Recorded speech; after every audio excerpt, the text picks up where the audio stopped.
कॅमेरावाले थोडे थोडे मागे सरका, सगळ्यांना जागा द्या मला।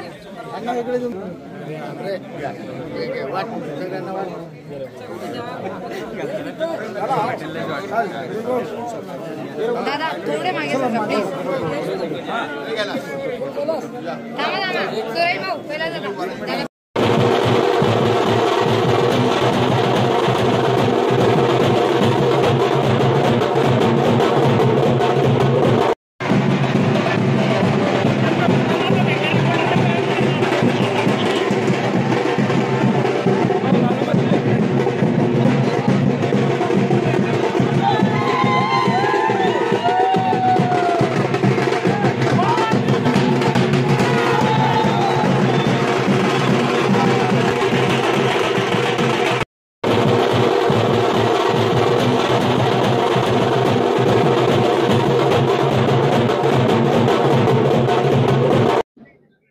काय सांगणार ताई, नगराध्यक्ष पदासाठी आपण बिनविरोध झालेला आहात, कसा आनंद आहे?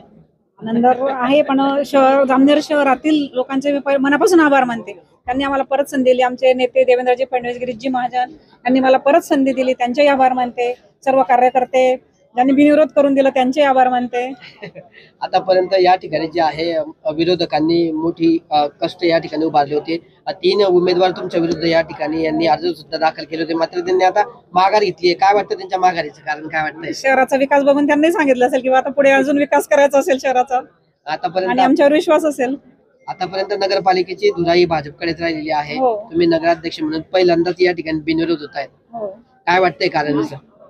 सगळ्यांना आनंद झाला, सगळे आमचे नगरसेवक बिनविरोध होत आहेत, कामाची पावती देत आहेत सगळे आमच्या।